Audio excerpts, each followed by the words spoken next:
Hai teman-teman, perkenalkan nama saya Fitriani, NIM D1 B1211358. Saya mahasiswa dari Universitas Megarizky Makassar, jurusan S1 Farmasi. Pada video kali ini, saya akan membahas tentang farmasi rumah sakit. Yang pertama yaitu standar pelayanan kefarmasian di rumah sakit. PKM nomor 58/2014 garing keputusan Menteri Kesehatan sebelumnya adalah nomor 1197 tahun 2004. Standar pelayanan kefarmasian adalah setiap kegiatan yang berkaitan dengan aktivitas pelayanan kefarmasian harus menjadi suatu standar sehingga menjadi tolak ukur yang dipergunakan sebagai pedoman bagi tenaga kefarmasian dalam menyelenggarakan pelayanan kefarmasian. Praktek pelayanan kefarmasian merupakan kegiatan yang terpadu dengan tujuan untuk mengidentifikasi, mencegah, dan menyelesaikan masalah obat dan masalah yang berhubungan dengan kesehatan. Standar pelayanan kefarmasian di rumah sakit bertujuan untuk 1. Meningkatkan mutu pelayanan kefarmasian. 2. Menjamin kepastian hukum bagi tenaga kefarmasian. 3. Melindungi pasien dan masyarakat dari penggunaan obat yang tidak rasional dalam rangka keselamatan pasien atau pasien safety. Pelayanan diselenggarakan dan diatur demi berlangsungnya pelayanan farmasi yang efisien dan bermutu. Adanya struktur organisasi yang menggambarkan uraian tugas, fungsi, wewenang dan tanggung jawab serta hubungan koordinasi di dalam maupun di luar pelayanan farmasi yang ditetapkan oleh pimpinan rumah sakit. Kemudian ruang lingkup pelayanan kefarmasian di rumah sakit. Yang pertama, administrasi dan pengelolaan. 2. Pimpinan dan staf. 3. Fasilitas dan peralatan. 4. Kebijakan dan prosedur. 5. Pengembangan staf dan program pendidikan. 6. Evaluasi dan pengendalian mutu.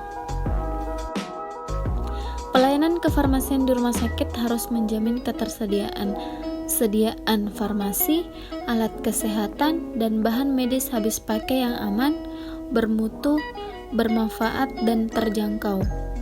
Untuk menjamin mutu pelayanan kefarmasian di rumah sakit, harus dilakukan pengendalian mutu pelayanan kefarmasian yang meliputi monitoring dan evaluasi.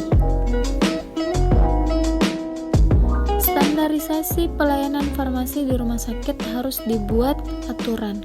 Tuntutan pasien dan masyarakat akan mutu pelayanan farmasi mengharuskan adanya perubahan pelayanan dari paradigma lama, drug oriented atau produk, ke paradigma baru atau pasien oriented dengan filosofi pharmaceutical care atau asuhan kefarmasian. Standar pelayanan farmasi rumah sakit sebagaimana tercantum dalam standar pelayanan rumah sakit masih bersifat umum, maka untuk membantu pihak rumah sakit dalam mengimplementasikan standar pelayanan rumah sakit tersebut, perlu dibuat standar pelayanan farmasi di rumah sakit yang bersifat paripurna sesuai tuntunan rumah sakit dan pasien.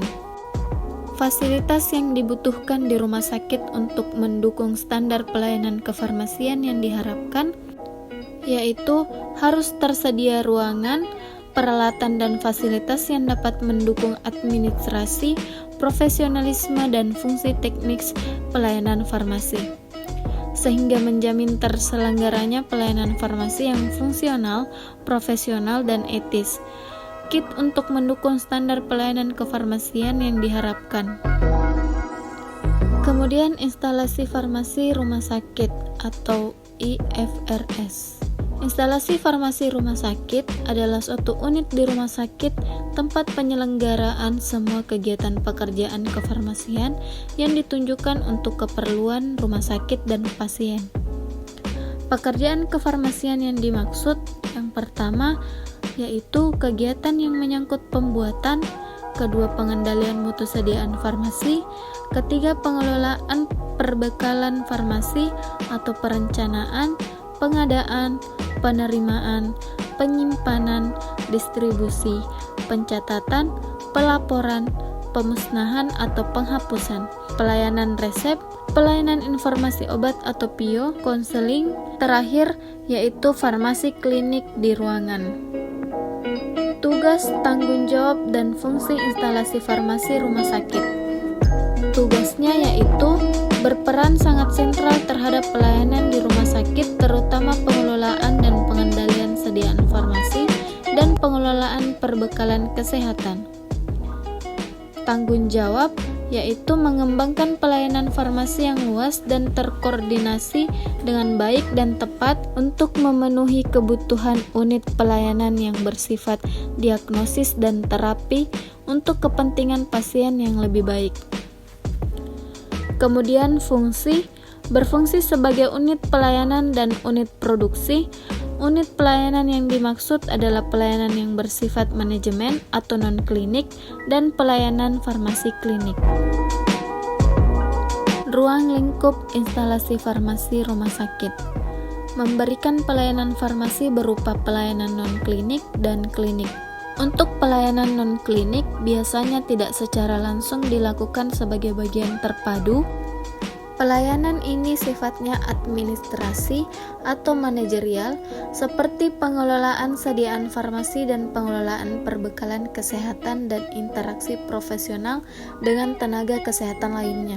Untuk pelayanan klinik mencakup fungsi IFRS yang dilakukan dalam program rumah sakit, yaitu pelayanan obat di apotik atau depo, konseling pasien, pelayanan informasi obat, evaluasi penggunaan obat, monitoring efek samping obat, dan pemantauan terapi.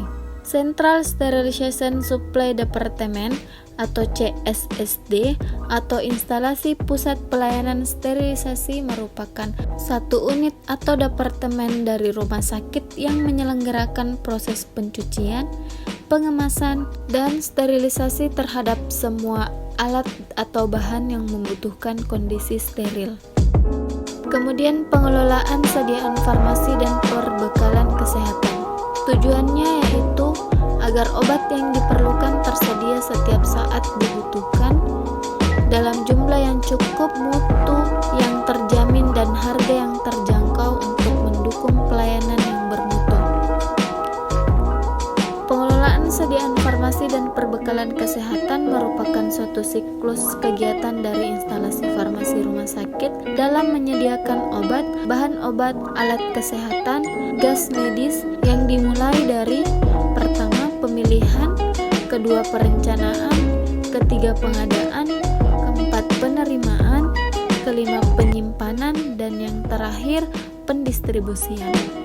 1 yaitu pemilihan dan perencanaan obat. Seleksi atau pemilihan obat yaitu proses kegiatan sejak dari meninjau masalah kesehatan yang terjadi di rumah sakit, identifikasi pemilihan terapi, bentuk dan dosis, menentukan kriteria pemilihan dengan memprioritaskan obat esensial, standarisasi sampai menjaga dan memperbaharui standar obat. Penentuan seleksi obat merupakan peran aktif panitia farmasi dan terapi atau PFT. Perencanaan kebutuhan merupakan kegiatan untuk menentukan jumlah dan periode pengadaan sediaan farmasi dan pembekalan kesehatan sesuai hasil kegiatan pemilihan. Yang kedua yaitu pengadaan dan penerimaan obat. Pengadaan merupakan kegiatan yang dimaksudkan untuk merealisasikan perencanaan kebutuhan. Pengadaan yang efektif harus menjamin ketersediaan, jumlah dan waktu yang tepat dengan harga yang terjangkau dan sesuai standar mutu. Pengadaan merupakan kegiatan yang berkesinambungan dimulai dari pemilihan, penentuan jumlah yang dibutuhkan, penyesuaian antara kebutuhan dan dana, pemilihan metode pengadaan, pemilihan pemasok, penentuan spesifikasi kontrak, pemantauan proses pengadaan, dan pembayaran. Kemudian yang ketiga yaitu penyimpanan dan pendistribusian obat.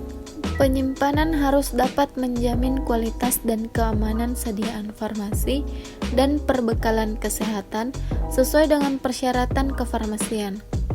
Persyaratan kefarmasian yang dimaksud meliputi persyaratan stabilitas dan keamanan, sanitasi, cahaya, kelembaban, ventilasi dan penggolongan jenis sediaan farmasi, dan perbekalan kesehatan. Ruang penyimpanan harus memperhatikan kondisi, sanitasi, temperatur, sinar atau cahaya, kelembaban, ventilasi, pemisahan untuk menjamin mutu produk dan keamanan petugas. Terima kasih teman-teman.